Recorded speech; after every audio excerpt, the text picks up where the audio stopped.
আজকে স্বাধীনভাবে এই জাতির বিবেক প্রেস ক্লাবের সামনে দাঁড়িয়ে আমরা আশা করছি ডক্টর ইউনূসের এই সরকারের অধীনে আপনারা বুক খুলে স্বাধীনভাবে স্বাধীন কলম দিয়ে আপনাদের লেখনে দিয়ে বাংলাদেশের মানুষকে 16 বছরের ইতিহাস, জুলুমের ইতিহাস, অত্যাচারের ইতিহাস, মায়ের বুক খালি করার ইতিহাস আপনারা তুলে ধরবেন, এইটুকু আপনাদের কাছে চাই।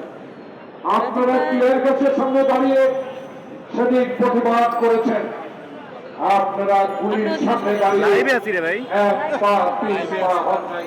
তারাই আজকে বাংলাদেশের স্বাধীনভাবে লেখার, কথা বলার, টেলিভিশনে বলার সুযোগ পেয়েছেন একটি মাত্র কারণে, আবু সাইদ খোকনের রক্ত, মুগ্ধের রক্তের বিনিময়। আবু সাইদ মুগ্ধের কবরে ফুলের গাছ বড় হয়েছে, চারিদিকে সুরভ ছড়াচ্ছে, আকাশের তারাগুলো জল জল করে পৃথিবীতে চলছে।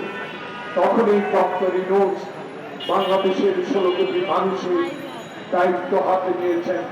সেই দায়িত্বে আজকে আবার কুচক্রীরা, আবার আওয়ামী লীগ প্রবক্তারা, আবার শেখ হাসিনার সেই লোকগুলো বাংলাদেশের এই সরকারকে অস্থিতিশীল করার, ষড়যন্ত্র করার প্রক্রিয়া শুরু করেছেন। ডক্টর মোহাম্মদ ইউনূস বাংলাদেশের আকাশে আমি মনে করি একটা নক্ষত্র। তিনি বাংলাদেশের মানুষকে বিশ্বের দরবারে উজ্জ্বল করে তুলেছেন। যেভাবে 1971 সালে আমরা স্বাধীনতা যুদ্ধ করে বাংলাদেশের মানচিত্র পৃথিবীতে আমরা স্থায়ী করে উঠাবার ব্যবস্থা করে দিয়েছিলাম, সেই বাংলাদেশের স্বাধীনতাকে সম্পূর্ণভাবে ধ্বংস করে দিয়েছে শেখ হাসিনার বাবা শেখ মুজিবুর রহমান। শেখ মুজিবুর রহমান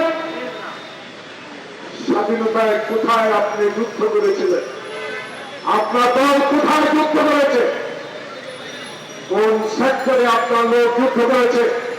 কলকাতায় বসে শ্রীদেবী লেখা অমিতাভের ছবি থেকে যারা দিন কাটিয়েছেন, সেই লোকেরাই বাংলাদেশে 16 বছরের পাথরের মতো চেপে বাংলাদেশের গণতন্ত্রকে চিপিয়ে চিপিয়ে হত্যা করেছেন। আজকে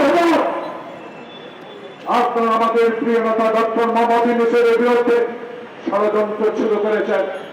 আমি নির্দ্বিধায় বলতে চাই, বুকের সাহস দিয়ে বলতে চাই, আল্লাহর নামে আমরা শপথ করেছি, বাংলাদেশে যারা আমার মায়ের মুখ খালি করেছে, যারা আবু সাইদকে 2 হাত তুলে যিনি গুলি খেয়ে আত্মহত্যা দিয়েছেন, তার রক্তকে বাংলাদেশে মানুষ কোনোদিনও বৃথা যেতে দেবে না।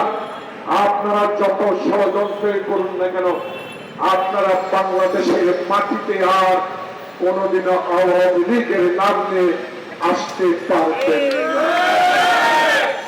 আসার সেই সুযোগ আপনাদের নেই। আপনি যদি শেখ মুজিবের কন্যা হতেন, আপনি বলেন আপনার বাবাই বাংলাদেশ এনে দিয়েছে, আপনি বলতেন বাংলাদেশ আপনার, বাংলাদেশে জন্ম দিয়েছে আমার পিতা, তাহলে পালিয়ে গেলেন কেন?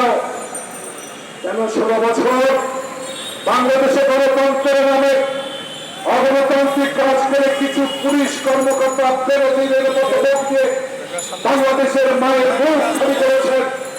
সেই ইতিহাস আপনার কাছে জানা আছে, বাংলাদেশের মানুষে জানে। তাই জয় একটি পত্রিকা থেকে দেওয়া, এক পাশে তত্ত্বাবধায়ক সরকারের কথা, আরেক পাশে জয়ের বক্তব্য। 16 বছরে কি আমার নেতা তারেক রহমানের একটি কথা পত্রিকা লিখেছিলেন? 16 বছরে যখন বাংলার বাংলার তারেক রহমানকে সভা দেওয়া হয়েছিল, কেউ মুখ খুলে কিছু লোক সেদিন কথা বলেন নাই। আজকে কিসের ইঙ্গিতে? জয়ের মতো একটা পাগল, জয়ের মতো একটা অশিক্ষিত লোক, তিনি বাংলাদেশের মানুষকে চিনে না, যার নানাই চিনতেন না, তার মায় চিনতেন না, সেই জয় আবার বলে আওয়ামী লীগকে ছাড়া কিছু করা যাবে না।